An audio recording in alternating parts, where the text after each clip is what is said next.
Hai, hello, salam sejahtera Malaysia. Saudara-saudara, saya kongsikan kepada Anda produk yang paling laris, yang paling hangat di pasaran, yang paling dicari-cari. Nah, siapa yang mencari produk ini?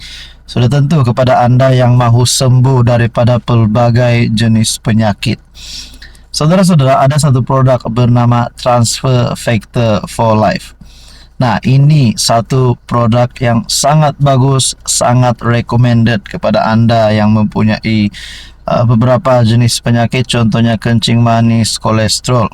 Jadi, saudara-saudara, produk ini, Transfer Factor for Life, mampu menguatkan imun badan kita sehingga 400%. Wow, saudara-saudara, sebanyak 400% meningkatkan kekuatan imun tubuh badan kita, sehingga ini boleh melawan penyakit dari dalam, dan kita boleh kata kita kebal dan sihat dan kuat untuk melawan penyakit. Jadi kepada Anda yang ingin mengetahui lebih lanjut, jangan tangguh-tangguh, jangan tunggu lagi. Inilah masanya untuk Anda mencoba produk yang sangat baik ini. Ini menguatkan imun tubuh badan kita untuk melawan penyakit-penyakit. Sila PM nombor tertera. Nah, ini seluruh Sabah, Sarawak, dan seluruh semenanjung Malaysia. Sila PM untuk info lebih lanjut. Hai, hello, salam sejahtera Malaysia. Selamat datang ke channel Fels Lifestyle. Terima kasih kerana terus setia dan terus bersama di dalam channel ini. Saudara-saudara, tuan-tuan dan puan-puan yang saya amat hormati, akhirnya satu lagi keputusan duka cita, keputusan malang, keputusan buruk untuk Parti Bersatu, untuk Muhyiddin Yassin, dan sudah pasti untuk Perikatan Nasional.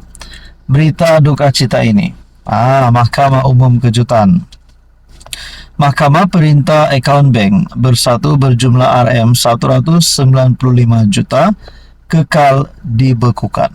Nah, saya mau tanya, kalau orang kampung nih, kalau dengar RM195 juta, duit ini cukup banyak, sangat banyak. Ada yang mulai tertanya-tanya, Parti Bersatu ini bukan macam UMNO, parti yang sudah lama berada di Malaysia. Parti Bersatu ini antara parti yang masih baru. Ada yang bertanya-tanya, macam mana, bagaimana, dari mana terhasilnya RM195 juta ini? Ya, walaupun ia dibekukan, tapi orang mulai bertanya, dari manakah Bersatu mampu mendapat duit sebanyak ini? Mampu mengumpul RM195 juta. Sedangkan pernah menjadi kerajaan pun tidak terlalu lama. Nah, adakah 195 juta ini sebenarnya memang duit sakau ataupun duit curi? Nah, itu menjadi pertanyaan orang kampung lah. Nah, akhirnya saudara-saudara, uang berjumlah RM195 juta di dalam akaun bank milik Bersatu akan terus dibekukan, sementara menunggu keputusan dua permohonan semakan kehakiman dan prosiding jenayah berkaitan. Perkara itu diputuskan Mahkamah Tinggi selepas CIMB Bank memohon pengisytiharan Mahkamah sama ada ia perlu mengekalkan pembekuan akaun berkenaan atau mengeluarkan dana itu. CIMB mohon pengisytiharan itu susulan arahan bercanggah daripada SPRM dan Setiausaha Eksekutif Bersatu Datuk Muhammad Suhaimi Yahya. Menurut Harian Metro, bank itu menerima surat tuntutan daripada Muhammad Suhaimi memohon pelepasan dana terbabit yang dimasukkan ke dalam akaun parti oleh Bukhari Equity Sdn Berhad. Pesuruhjaya Kehakiman Gan Tee Cheong berkata, pertikaian itu tidak dapat diselesaikan dengan mudah kerana isu dibangkitkan sudah menjadi subjek prosiding semakan kehakiman yang belum selesai dan perbicaraan jenayah membabitkan bekas PM Tan Sri Muhyiddin yang juga Presiden Bersatu. Nah, berkaitan dengan ini saudara-saudara, adakah budget ataupun dana yang begini banyak ini, 495 juta yang dibekukan, boleh menyebabkan Bersatu menjadi parti yang miskin, boleh menyebabkan Bersatu muflis, dan boleh menjadi salah satu faktor kekalahan bagi Bersatu dan juga PN untuk bertanding pilihan raya yang akan datang. Mampukah mereka survive tanpa duit untuk bergerak, untuk menggerakkan Jenderal Parti, untuk menggerakkan kerja bagi contohnya berkempen bagi PRU 16 dan pilihan raya akan datang. Nah, saudara-saudara, berkaitan dengan ini, apa komen Anda? Hai, hello, salam sejahtera Malaysia. Selamat datang ke channel Fels Lifestyle. Terima kasih kerana terus setia dan terus bersama di dalam channel ini. Tuan-tuan dan puan-puan, satu berita paling tergempar, Tun Dr. Mahathir Mohamad membuat satu kejutan. Tun Dr. Mahathir yang kita boleh katakan sudah sampai waktunya untuk berehat, untuk berundur bersara, tapi kita dapat lihat beliau masih aktif dalam kancah politik di Malaysia. Berkaitan dengan payung besar Melayu, Puat dalam satu kenyataan, payung besar Melayu jarum halus, Mahathir bunuh UMNO. MKT UMNO Muhammad Puat Zarkashi menyifatkan inisiatif terbaru Dr. Mahathir Mohamad untuk menghimpunkan orang Melayu di bawah satu payung besar sebagai taktik licik bagi melemahkan UMNO dari dalam.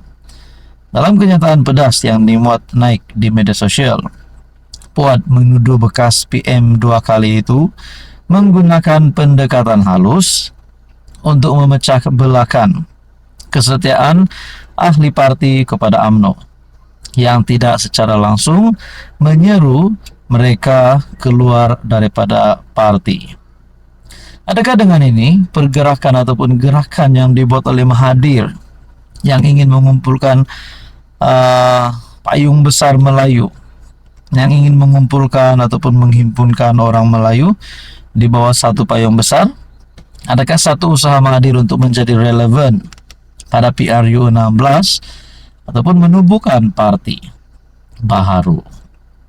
Jadi kalaulah Tun Mahathir nak tubuhkan parti baharu, adakah pemimpin-pemimpin hebat seperti Rafizi yang baru saja kalah pemilihan PKR, seperti KJ yang tidak mempunyai parti, dan juga mungkin Syekh Saddiq ataupun siapa juga yang mungkin akan menyokong Mahathir, pemimpin-pemimpin terkenal, adakah dengan sokongan mereka ini mampu menjadi satu kekuatan baharu ataupun satu pencabar baharu bagi pilihan raya umum ke-16 nanti? Tapi rupanya ini yang berlaku. Dalam kenyataan ini, Tun Mahathir sekali lagi mahu menipu orang UMNO. Dia tubuh payung besar Melayu, dia hanya jemput ahli UMNO, tetapi tolak parti UMNO. Itu jarum halus untuk bunuh UMNO. Maksudnya, sokong kami tidak perlu keluar UMNO, tetapi jangan beri undi kepada UMNO, kata Puat. Dia turut menyatakan bahwa Mahathir sedar UMNO tidak akan masuk lubang bewak kali kedua, merujuk kepada pengalaman lalu apabila parti itu menyokong kerjasama yang akhirnya merugikan kedudukannya sendiri dalam landscape politik tanah air. Nafsu orang tua, Puat turut membidas asas politik di sebalik gerakan Mahathir yang turut mendapat sokongan tokoh-tokoh utama PN, termasuk Muhyiddin, Hamzah, dan Tuan Ibrahim. Jadi adakah terdapat gabungan baru ataupun satu gerakan baru, parti baru yang boleh menjadi kuasa besar pada pilihan raya umum ke-16 nanti? Walaupun ramai dah kata Mahathir ini kritikal dalam keadaan politiknya, patut berehat, patut bersara, berundur, tidak perlu kacau. Kerajaan tidak perlu kacau mana-mana pemimpin hari ini, tapi hakikatnya Tun Mahathir masih lagi aktif. Jadi saudara-saudara, apa yang akan berlaku kita nantikan saja.